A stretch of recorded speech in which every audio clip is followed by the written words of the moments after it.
Ladies and gentlemen, welcome to Creating Tailwinds Podcast by Flight Path Financial with your hosts, John Urbick and Jared Adams.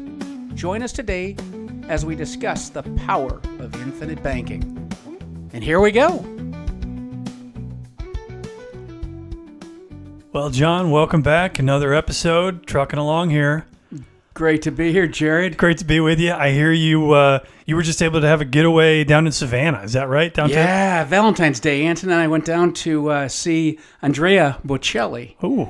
Never saw him before in concert, and it was magnificent. The man's voice is as powerful as ever, just timeless. And to think that man is blind. I guess he became blind at... he had 10% of his eyesight early on in his life, and then at 12, I guess he was hit by a soccer ball, and it did permanent damage, and he lost the rest of his eyesight. Wow! And so he learned music by Braille, I think. Holy cow! Just incredible. You talk about human factors in your life. My gosh! How crazy! I learned to play music when I was little, and I did myself a disservice by not learning the actual music. I just memorized either the fingering on the tuba or the trumpet, and then the whatever fret you were playing on the guitar board. Yes. I just memorized. It was strictly rote memory. There was no, understanding of what I was actually doing. It sounded cool, but man, I can't imagine learning by Braille. Well, you were talking about human factors that Andrea Bocelli would have had to face. Rolls right into a great topic that we start talking about, part 2 of Nelson Nash's Becoming Your Own Banker. Part 2 rolls into a lot of the psychology piece, a lot of the human factors piece. You bet. You said he had what, 10% of his eyesight? Is that what you said? Wow. Yeah. Can't imagine. Can you imagine flying a plane around with 10% of your eyesight? I don't think they'd sign us off. Well, yeah, that would be a challenge, wouldn't it? No, but the human factors piece of that the human factors is often talked about in aviation, right? It all the time. So such a critical component. How can we relate a human factors or a human problems to money problems? How does that end up into the discussion of part 2 of the book? Well, Nelson talks about Parkinson's law, right? So Parkinson's law, there's 2 major overriding themes in Parkinson's law. One, that work expands to meet the time allotted, and then expenses rise to equal income. Those both kind of fall into that Parkinson's law. And we see that, gosh, you get hired by an airline and your income goes up, and all of a sudden, where did the money go? You're now spending it on a bigger house, a faster car, a boat, something, rather than taking a measured, controlled, long view of your financial life. It's all in the here and now, and that can come back and to bite you. So that's the human factors piece of that regardless of what's getting made, you're going to find a way to spend it. We say bigger income, bigger toys, bigger incomes, bigger house. It all kind of relates together, right? Yes. It's a human nature. It's something you have to actively think against. Right. Every day. Because, things are never going to change, right? It's never going to get worse ever again, right? Well, am I allowed to answer that? You absolutely. Another part of the Parkinson's law piece is, as someone with young kids, if you give them a timeline of, I need this done in 3 days, well, magically by just on the end of that 3rd day, that task gets done, as opposed to if I gave them 14 days to do it, they're going to get it done magically by the end of that 14th day. So it's a human nature thing. It's a human nature piece of how that works together, and then how that ties in with your money. That's human nature. Which is why it's so important to do what? To act, to move forward, create a plan, look toward the future, take the long view. Potential energy doesn't do anything for us. It's kinetic. We got to act. We got to move forward, because if you just take that battery of potential energy and run it 10, 15, 20 years into the future, what have you done? You've just stored up that energy, but you haven't done anything with it. And we need inertia in life, particularly when it comes to finance, because the time value of money is so important. Yeah, and when we talk about a timeline piece of it, not only to act, put a plan in place and act, but put a plan in place that's, I hate to use the word frugal, but you want to make sure that you're living within your means as well, right? Very often do you find yourself in a spot where you got that bonus or you got that raise, and now you live within that new raised limits. Right. And maybe something changed. Maybe maybe you needed to step back and go to a different base, or maybe you went to a different aircraft for whatever life brought down your way. And if it steps back a little bit, magically you end up in this hole. Right. Now you got to peel back a little bit and create a new budget. The things that you thought were normal. What's he say that the luxury once enjoyed now becomes the norm. The necessity. The necessity, right? Yeah, so, once you get into these varying, these are decades in action, right? This isn't just a month or two down the road from your upgrade or from a change in life. Right. This is big picture stuff that moves along the way. When you look at it with a long view and take your pay increases and say, okay, I'm going to keep part of this and enjoy it, but I'm going to also take a good chunk of this, maybe half, maybe 75% of the gain of the new money, and put that away. You won't even feel it. You're going to have a more enriched life financially, and you're building you're building a basin of capital that you have access to. Yes. You have a tremendous amount of capital that's growing over time, because that's the most important part. You got to feed it. You've got to not be afraid to capitalize your warehouse of wealth. But once the money is there, it's going to grow. It's guaranteed to grow. And with that growth of that capital base brings what? New opportunities that you never thought possible before. And if you didn't do it 5, 10, 15 years down the road, you're like, oh gosh, if I only had the capital to do this. Well, now you do. So plan ahead. I love that. Yeah, planning ahead in terms of the, Parkinson's law. I think if there was a law that doesn't show up in the book, it's the instant gratification law, which growing up with a household of a couple of millennials, I know this instant gratification well. And that's a tough one to keep at bay. Right. The idea of, a delayed gratification piece of saving and experiencing that down the road, whatever that time frame might be. But you can even do that to a lesser degree by just carving a smaller piece away, take a chunk of it, of the new money, the newly realized income, and put that away. Sure. You won't even feel it. Yeah. But you can enjoy some of that in a more measured way and be smart about the future. And that's not just aviation, right? That's anything. Anything. Any job where you get a raise or a bump, take a small portion of that, set it aside. You won't even realize it. Exactly right. Yep. So, that's one of the, Parkinson's law. Nelson talks about that, at length. And it's something that, as you mentioned, you got to do it every day. You have to pay attention to that every day and realize that, look, I'm doing this for the long haul, not just for today. And then he talks about Willie Sutton's law. Uh-huh. And Willie Sutton was a bank robber, famous bank robber. He said, hey, why are you robbing the bank? He goes, well, that's where they keep the money. Right, right. And the whole premise under that is what? Wherever wealth is accumulated, someone will try to steal it. Who is the biggest violator of that? The government. The government. The IRS. They're going to come after your money. Yep. The folks who made the rules and then created the exception to the rule. Yes. And then they're now going to create another exception to the rule. Yes. The more I've learned about 401ks and how those work and, this deferred process, regardless of which silo that store these, funds and capital in, the more I read about it, the more scared I get of, I've got 20 plus years ahead before I'm even going to have access to those funds. Yeah. And what rules are in place when I get there, because Willie Sutton's law would say those are on high target for a government piece or a government entity, that they're going to come and find where the capital is and where the gold is. Yeah. So we could dive down a pretty far rabbit hole on that. I know there's a lot of really well written articles that go down that. That scares me. Yeah. No, it's just, early on, people don't see it as much, because once you have up to $50,000 in a qualified plan IRA or a 401k, like, well, okay, fine. If I ever need the money, I can take it, because you can take 50% or up to $50,000, which is ever less. That's a government rule. You can't even get all of your money if you need to. That's right. Even if it's a hardship, exception, you can't do it. And if you do it, of course, it comes out and it has to go back in with after-tax money, and you're going to create a double taxation event there, which is crazy. You don't want to be doing that. Yet, if you took those same dollars and you put them into your account, your infinite banking contract, you're going to grow that at 4, 5, 6%. Some contracts considerably higher, tax-free, and you have unfettered access to that capital at any time for any reason.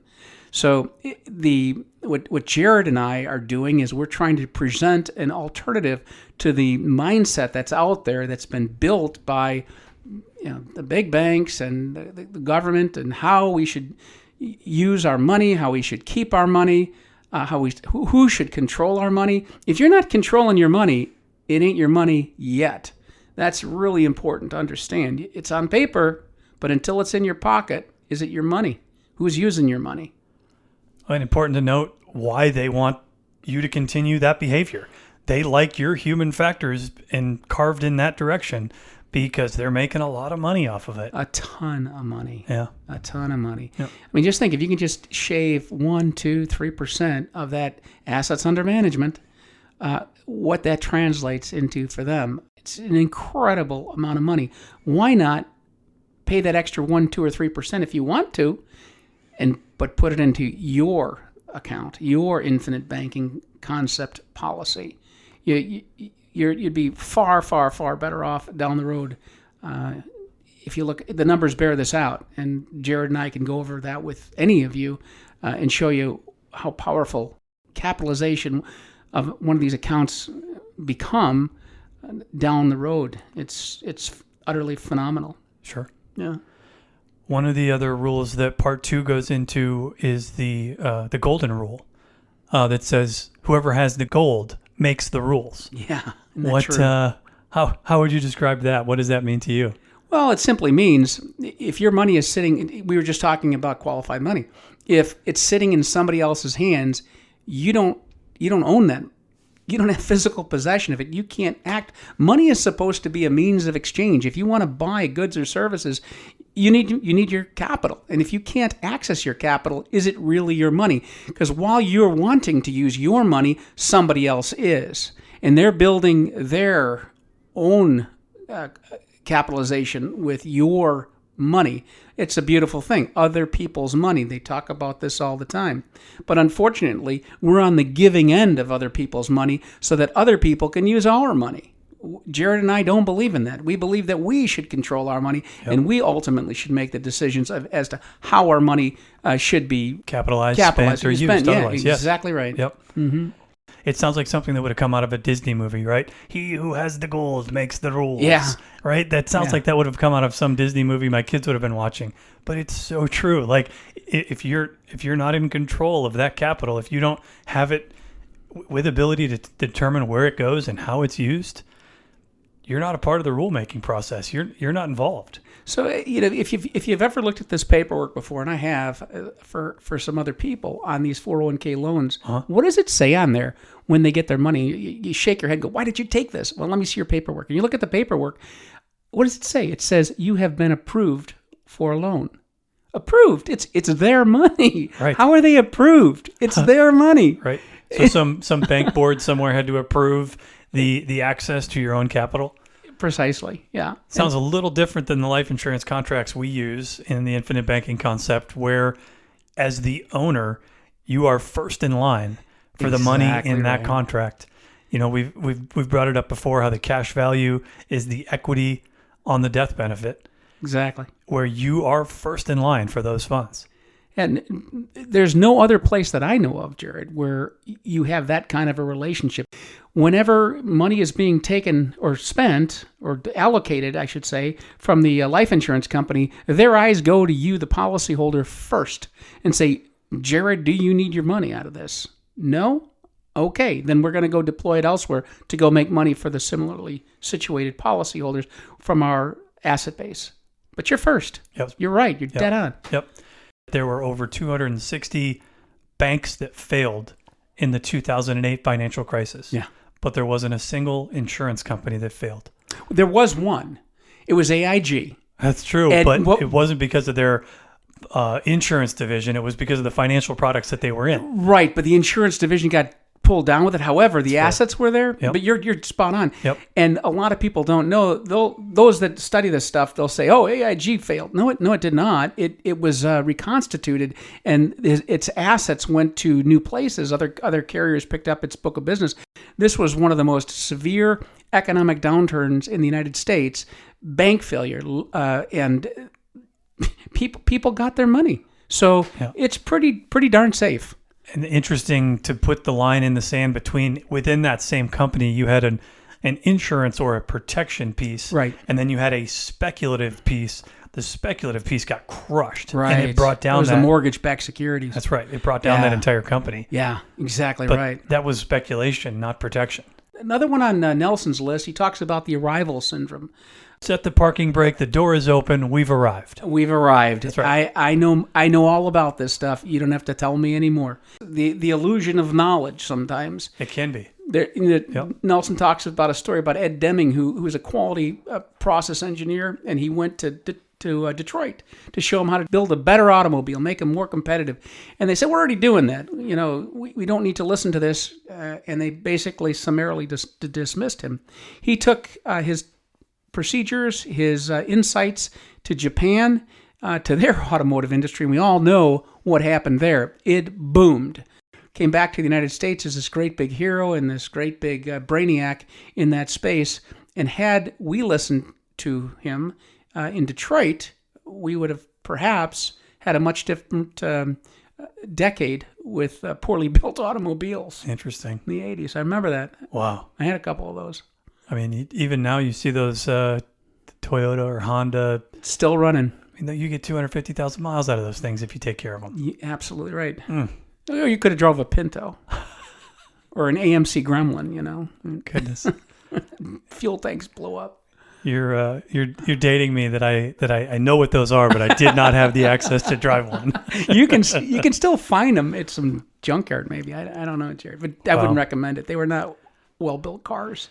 The arrival syndrome isn't just something that applies to the money piece of this. This is life stuff, right? This is bet. You can apply this to anything. It doesn't mean you have to be a lifelong student of whatever you're passionate about. Yeah. But you should be. You should find something that you never stop learning about. And the minute that you get to a spot where you're like, I know all there is to know about that craft or that industry or that field, you may want to find something new to get involved in because you'll end up getting bit. Always learning more about what you're doing to better yourself and to better the product. Well, pilots too. We tend to be type A personalities, to be better, to do things better, to do them with perfection. And we get to a point, just as you said, you arrived. Hey, I'm there. I'm firing on all cylinders. I'm doing a great job. And it's funny though, but you can lose sight of the old proverbial forest for the trees.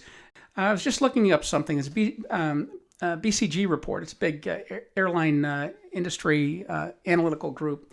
And one of the things they talk about is the macroeconomic and the geopolitical trends, particularly showing, I'm going to just read this here, particularly slowing economic growth worldwide have produced a mood of uncertainty. The industry's performance has traditionally been closely linked to the overall economic cycle, not unlike every other business that's out there, by the way. Yep. And the current expansion surpasses all others in terms of length. This is what we just went through before COVID. We expect airlines to be affected by the looming economic slowdown, rising nationalism, and trade wars. These factors will likely lead to reduced demand, lower yields, and a potential increase in the cost base at foreign exchange rates and oil fluctuate. So interesting. The whole takeaway from all of that was that, look, things are going to change. The economic cycles, we've had 20 of them in my recessions in my lifetime, and about every 7 years or so, we see an economic downturn. We see a recession. Yep. And airlines follow this. So if you're a pilot out there and you think you're on top of the world, you got that captain seats, well, guess what? Things can change in a heartbeat. You can find yourself in a B scale. You can find yourself sliding from the captain seat to the first officer seat. You could find yourself with less flying, no premium flying, or, God forbid, a furlough where you're sitting on the street and now you're trying to figure it out. And then worse than that, of course, is the company dissolves and now you're out looking for another job. So it's critically important to prepare for this. Take the long view. And that's why Jared and I are such staunch advocates of infinite banking, because you can build this warehouse of wealth and carry you through those rough patches in life, and they can last quite a while. But you can put so much money into these things. You cannot do this in a qualified plan, and you cannot access that money. Here you can. While it's growing, you're insulated from taxation, you're insulated from confiscation from the federal government, and you're keeping up with inflation because these things are growing every single year. And a privacy piece as well. Oh, its privacy is huge. You don't have to tell anybody you got it. If you got kids, Jared, how about that? The FAFSA form. Yeah. You fill it out. Do you have to disclose that you've got $50,000 sitting in a life insurance contract that you've earmarked for your kids' education? Nope. No, you don't. Doesn't show up. But if you got a 529 plan, or your for your kids or the parents do, you got to tell them that. And guess what that's gonna do? It's gonna drive up your expected family contribution. It's control. Control. It's control. Absolutely. It's control over your capital. I mean, it's amazing, as type A personality as we all are in this industry, readily and easily we give up control to one of the most important things in life, and what keeps it all moving is the finance piece. I mean, I know we get involved in what you can invest in, and you get control over what funds you own, or which mutual funds, or which advisor, or all these different pieces you do get control over. But if you're 25 years old and you're dropping money into a 401k, you can plan on not touching it for 40 years. Right. What would you do with it with 40 years? My gosh. Everything you buy, you finance. Whether you buy it with your own capital, or you're borrowing money from somebody else and paying them interest. Everything we buy, we finance. You're absolutely right. This is not hard. This is not rocket science. This is math. And math is the same today as it was 10,000 years ago. Right. If you save more than you spend when you take in, your nest egg is going to grow so that you can be the master of your own financial destiny and not somebody else. Right. You can do this. This is not hard, is it, Jared? No, it's really not. I mean, and you can get real quick into the tinfoil hat stuff on what the government's going to do and not do and might do. I would offer, don't believe what I'm saying. Don't believe what John's saying. Go do the research for yourself. If you start peeling back some of the layers on this, start doing some research. You can start with the book, The Becoming Your Own Banker by R. Nelson Nash. Yes. And you can go to 100 different paths beyond that. It doesn't have to always be infinite banking driven. If you see what's going on and you can identify the problem, then you've got the opportunity to identify the solution. But until you know what the problem is, you're kind of stuck spinning your wheels. You are. You don't have to kowtow to all the forces out there trying to grab your money and control your money and tell you what to do with it. That's not freedom. That's not economic freedom. True freedom begins with economic freedom. You have a right to your own money. You have a right to self-determine what you're going to do with your own money. And more that's been taken away from us. By building the 10%. By building the 10%. Yep. We talked about that. At 10% of the people moving in one direction, the other 90% will follow. The alternative is you keep doing the same thing.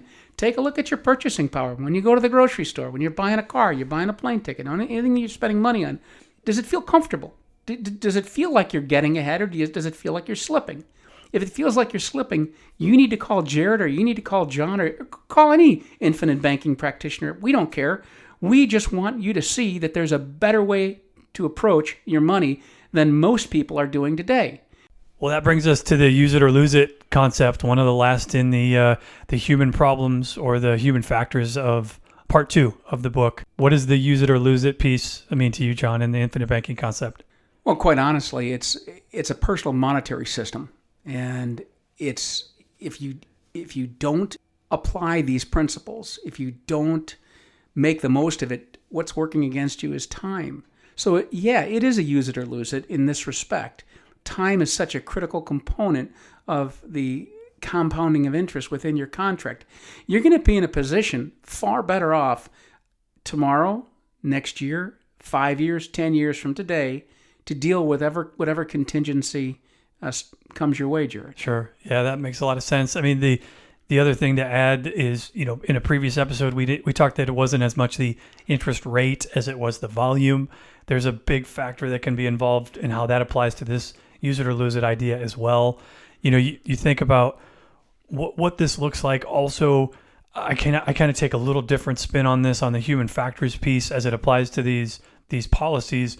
If you insure yourself at 28, that's a totally different underwriting process than at 48. Sure it is. These are whole life policies. Right. We're not using, an IUL or some different form of insurance product. We're using a whole life policy that locks in an insurability rate the day that you sign that contract. So if you're 28 years old and you get a preferred non-smoking rating, that drives all the way through to the end of that product and then into that policy. So there's also a use it or lose it piece of your health that can't go unspoken on these concepts and these ideas. I don't know if that applies to the human factors piece as much. There are cases where people had many opportunities to buy life insurance, and for whatever reason, they elected to defer it. And I think back to a client who was insured years ago by her father, and there were opportunities to purchase additional life insurance at certain gateways after a few years had gone by. And ultimately, that client developed lupus and a couple of other things that made her uninsurable. And so she was able to accumulate a substantial amount of insurance based on the previous purchase by her dad. Had he not done that, she would not have been insurable. She would not have been able to get the life insurance. Subsequent to all this, with all the cash values that built up into that contract, and she was awarded additional life insurance, even though she was no longer insurable, but guaranteed under the contract to get it, she had it.